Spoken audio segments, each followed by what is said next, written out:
Hi guys, welcome to YouTube channel 100 Day Fat Loss Challenge. ஒரு 10 நாள் ஒரு 5 நாளைக்கு முன்னாடி நான் வந்து வெயிட் லாஸ் சேலஞ்சு சொல்லியிருக்கேங்க இல்லைங்க. அதை வந்து இப்போ மாற்றி ஃபேட் லாஸ் சேலஞ்ச். ஏன்னா நான் போதுமான அளவுக்கு வெயிட்டு குறைச்சாச்சுங்க. இதுக்கு மேலே நான் குறைச்சேன்னா என்னோடய மசில்ஸ் தான் லாஸ் ஆகும். ஸோ அதனால் நான் ஃபேட் லாஸ் சேலஞ்ச் பண்ணலான்னு இருக்கேன். இது கால் கீழே டச் ஆகாமல், கையும் கீழே டச் ஆகாமல், தலையும் தலையில் டச் ஆகாமல் பண்ணுங்க.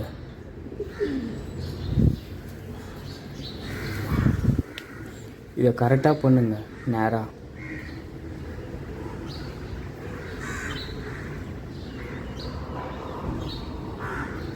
நான் எல்லா வீடியோவும் ஃபாஸ்ட்டில் போட்டுக்கிறதுனால உங்களுக்கு நான் ஃபாஸ்ட்டாக தயார் மாதிரி தெரியும். இது வந்து 30 செகண்ட்லாம் பண்ண முடியாது.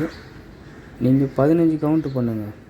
நீங்கள் உங்களால் 30 செகண்ட் பண்ண முடியலன்னா நீங்கள் எல்லாமே 30 செகண்டு கவுண்ட் பண்ணி பண்ணுங்கள். 15 செகண்ட் கவுண்ட் பண்ணி பண்ணுங்கள்.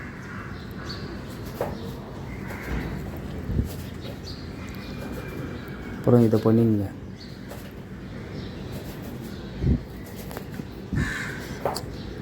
நம்ம சும்மா ஆக்ஷன் காட்டக்கூடாதுங்க, கரெக்டாக அங்கே கொடுக்கணும்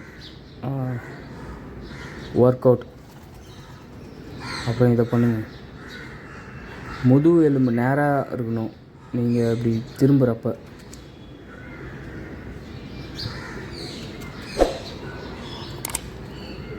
அப்புறம் இதை பண்ணிங்க. லெக்குக்கு நல்லா ட்ரைன் ஆன மாதிரி இருக்கும்.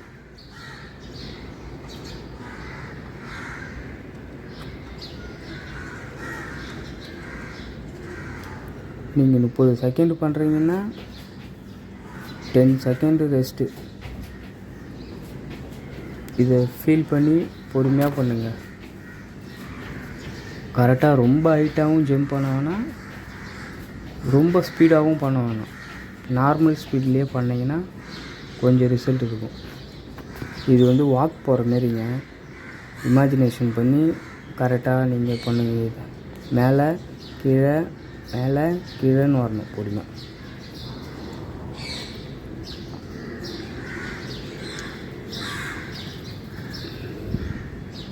அப்புறம் இதை பண்ணுங்க.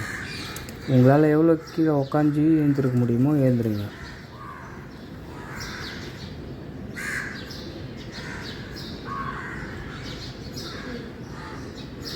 அப்போ தான் அந்த காலை இதில் கையால் தொடுறதுக்கு ஈஸியாக இருக்கும்.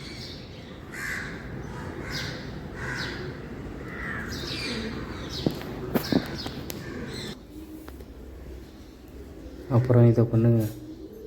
கரெக்டாக ஒரு ஸ்டெப் மட்டும் நவுத்தி வச்சுன்னு போயினே இருங்க. மொத்தம் 16 ஒர்க் அவுட்டுங்க. இந்த 16 ஒர்க் அவுட்டையும் கரெக்டாக பண்ணுங்கள். இது ஒன்றும் ரிசல்ட் இல்லாதே தான் இருக்கும், ஆனால் பயங்கர ரிசல்ட்டுங்க. இது கரெக்டான ஃபார்மில் பண்ணுங்கள். இதை கொஞ்சம் மாற்றி பண்ணால் எதனா ஒரு இடம் ஒல்லிக்கும். கரெக்டாக பண்ணுங்கள் ஃப்ரீயாக.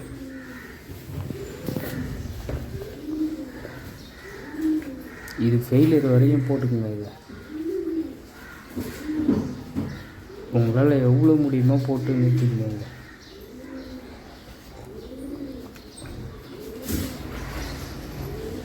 நான் 50 கவுண்ட்டு போட்டேங்க. இது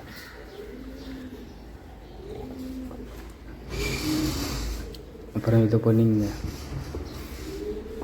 இது கரெக்டாக கால் ஸ்ட்ரெயிட்டாக இருக்கணும். நான் ஸ்ட்ரெயிட்டாக வைக்கல காலை. இதை நீங்கள் பண்ணுறப்போ கால் ஸ்ட்ரெயிட்டாக இருக்கிற மாதிரி பார்த்துங்க. இது வந்து கால் முட்டி வந்து தரையில் டச் ஆகிருக்கணும், பாதம் வரைக்கும் டச் ஆகி வச்சுக்கோங்க.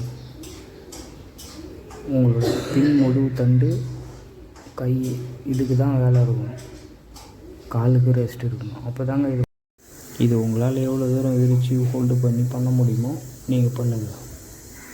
ப்ராப்பர் ஃபார்மில் பண்ணுங்கள். இட்லி, வடை, தோசை இதெல்லாம் கொஞ்சம் கொஞ்சமாக தவிர்த்துருங்க. உடம்பு குறைக்கணும்னு ஆசைப்பட்றவங்க.